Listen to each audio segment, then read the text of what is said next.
Bonjour à tous, je m'appelle Giorgio Scainelli, je viens d'une petite région de la Lombardie, en province de Bergamo.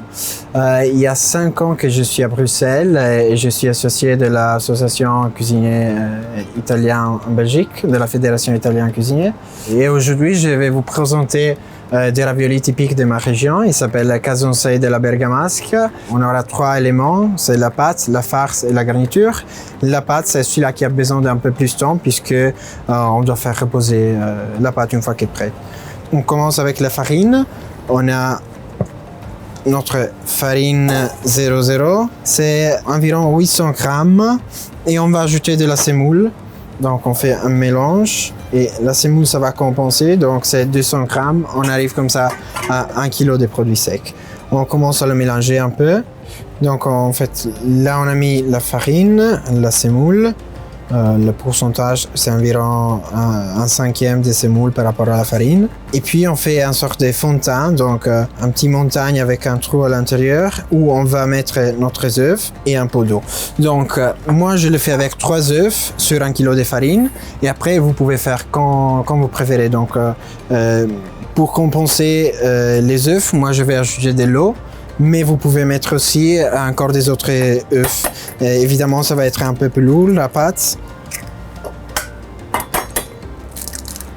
Mais ça va prendre une autre couleur aussi. Donc, plus rouge d'œuf, donc plus jaune d'œuf vous utilisez, plus la pâte, ça va devenir aussi jaune.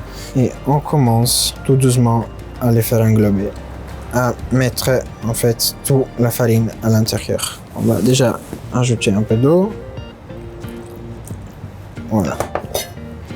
Et là, vous jouez, hein, pas comme moi. Je me souviens quand je suis enfant, en fait, quand j'avais 4 et 5 ans, je criais beaucoup de petit. Alors, ma maman ou ma tante, ils me donnaient un peu de farine et un peu d'eau, et moi, je jouais avec.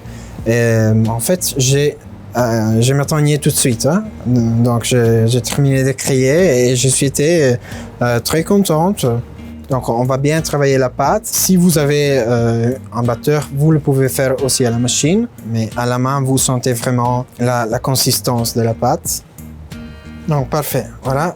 Quand la pâte a bien englobé tous les ingrédients, on la va affilmer, donc on va mettre un peu de film. Et on la fait reposer en frigo, donc environ une demi-heure, presque. Et maintenant, on s'occupe de la farce. On commence à préparer notre farce. Il y a deux choses qui sont un peu importantes à savoir. C'est une farce de viande, mais il y a d'autres touches qui sont un peu plus bizarres que par rapport avec les autres raviolis. On a un peu de poires et des amaretto. Les amaretto sont des biscuits d'amandes et donc ça donne un goût un peu plus doux à notre farce. Donc on commence par la poire.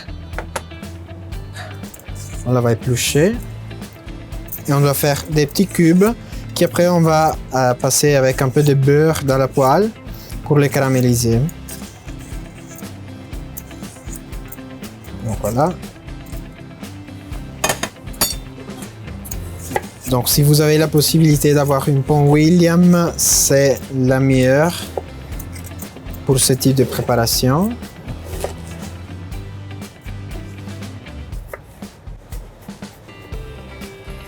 Donc on a notre poire en cube et maintenant on la va passer au beurre. Donc on prend une poêle, on la fait chauffer un petit peu. Une fois qu'elle est chaude, on va mettre 20 g de beurre environ et on fait caraméliser un peu la poire.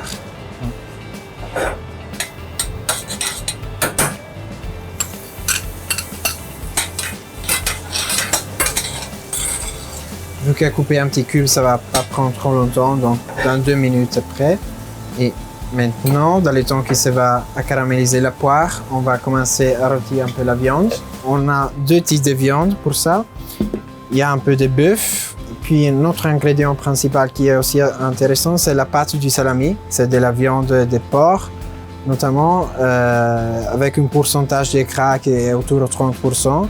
est déjà assaisonné, donc il y a du sel, des poivres à l'intérieur. Mais au lieu qu'être après affiné pour faire du salami, on le va utiliser pour faire notre farce.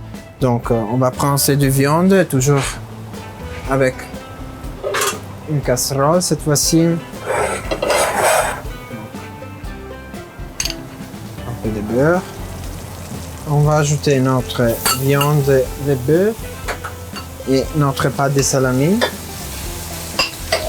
Voilà.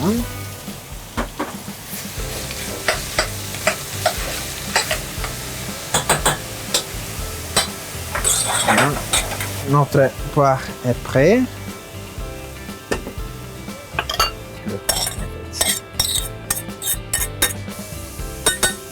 Donc on prend notre amaretti, donc notre biscuit aux amandes, et on les écrase.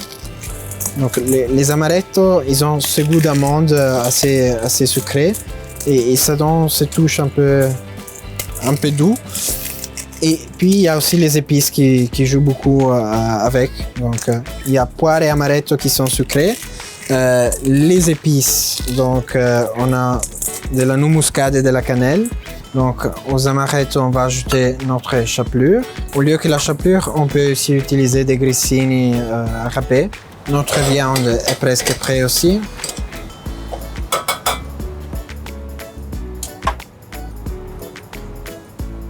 On prend notre raisin sec, on la va couper un peu. Comme ça, vu que la quantité n'est pas énorme hein, surtout la quantité de la farce, plus petit il est coupé, plus il y a la possibilité de l'avoir, disons, un morceau dans chaque ravioli. Donc, voilà, une fois qu'il est bien haché, on la va ajouter.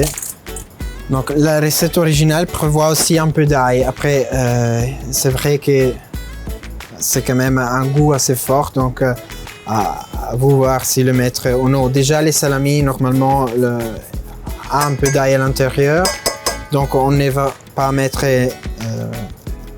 une énorme quantité, hein, juste pour avoir un peu de goût. Notre viande est prête. On va ajouter les poires. Voilà. Les grana padano. Donc vous voyez, c'est une bonne quantité de grana padano puisque c'est un gros composant qui va lier les goûts. Du persil haché. Et on va mettre aussi 2 œufs qui ça nous aide après pour lier la farce. On va mettre un peu de zeste de citron. Ça donne un peu une touche de fraîcheur. Voilà. Et puis on va mettre notre cannelle et notre noix muscade. Donc la cannelle doit être un peu moins par rapport à la noix muscade. Parfait. Et ici on a préparé un mélange de poivre blanc et poivre noir. Et on commence à mélanger. Donc vu qu'on a mis la viande qui est encore un peu chaude, ça nous aide pour fondre un peu tous les ingrédients. Donc les fromages par exemple. Et ça, on le doit continuer à masser, disons, jusqu'à quand il prend une bonne texture. Donc si c'est nécessaire, vous pouvez ajouter un peu de lait ou un peu d'eau. Ok, notre farce est prêt. Tous les ingrédients sont bien mélangés. Donc maintenant, on laisse reposer notre farce quelques instants, juste le temps de voir notre pâte qui est prête dans le frigo. Et après, on fait les raviolis. On va prendre notre pâte qui est reposée dans le frigo. On enlève le film. Pas tout, on laisse en fait une partie puisque la pâte ça va sécher très vite. Donc on prend un morceau qui nous intéresse et on va recouvrir tout de suite la pâte et on la laisse de côté. Donc avec une machine, on commence dans une épaisseur assez grande pour aller de plus en plus vers les serrer. Une fois qu'elle a pris la forme, on commence à serrer et on la va attendre. Il n'y a pas besoin de mettre beaucoup de farine au de semoule puisque l'humidité était bien correcte quand on a fait la pâte. Parfait. Quand la surface est assez lisse, on commence à serrer un peu plus.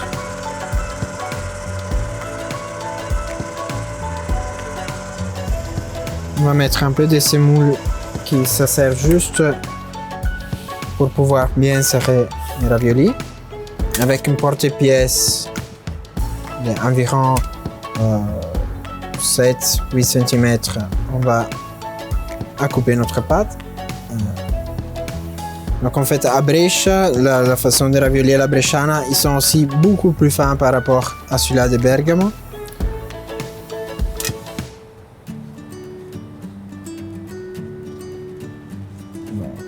Voilà.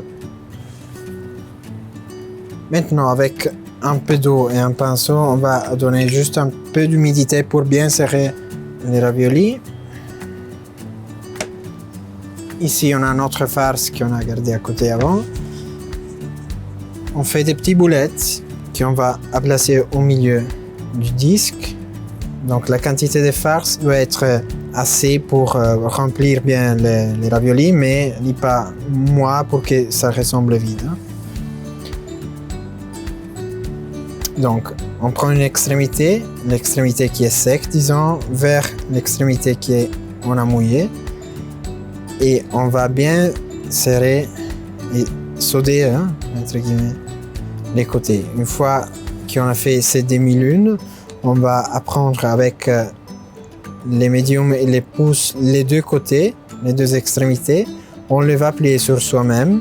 Et avec l'indice, on va appuyer un peu sur les hautes. Comme ça, on donne une sorte de forme de bonbon.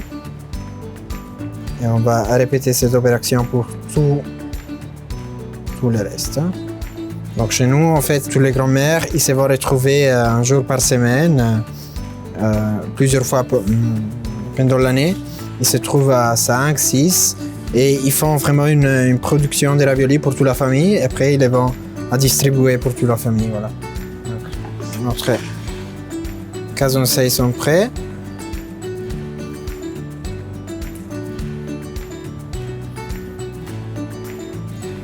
Voilà. Et on est prêt pour la cuisson. Maintenant, on passe à la cuisson de notre ravioli. La cuisson, c'est assez simple, donc c'est comme tous les pâtes. On les doit cuire dans beaucoup d'eau. Donc maintenant, on passe à la cuisson de notre casoncelli. On va mettre un peu d'huile dans notre eau qui est salée déjà. En fait, quand on fait des pâtes fraîches, ça nous aide pendant la cuisson qui ne se va pas coller tous ensemble. Donc, il va créer une sorte de petit film les moments qu'on les va plonger. Et comme ça, ils ne se vont pas coller. Voilà, on les va plonger. Le temps de cuisson, c'est environ entre 5 et 7 minutes. Juste le temps pour faire notre beurre. Donc,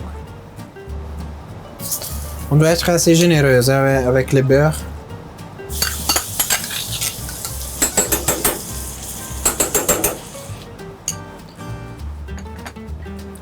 On va ajouter notre pancetta coupée et sauge. La sauge aussi, on doit avoir pas peur de ne mettre, donc ça va donner le goût à notre beurre. Donc la couleur du beurre, ça dépend aussi de votre goût. Si vous le préférez, comme moi par exemple, le beurre doit être presque noisette, donc bien caramélisé. Mais si vous voulez avoir un goût un peu plus léger, vous pouvez le faire un peu plus vite. Donc vous le retirez avant. Okay. Notre beurre est quasiment prêt, notre raviolis sont prêts, donc on les va enlever de l'eau.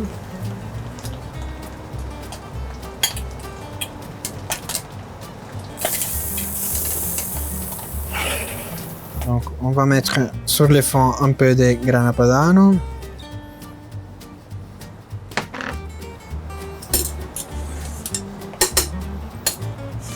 Et on va placer notre casoncelli. Voilà. Après, on doit être aussi généreux encore une fois avec les grana padano dessous. Et on va compléter avec notre beurre. Donc, la pancetta est devenue bien croustillante et le beurre doit être chaud. Donc, en fait, maintenant qu'on va mettre le beurre sur les casonseilles, ça va faire comme une sorte de mousse. Et voilà, notre casonseilles de la bergamasca sont prêtes. Bon appétit!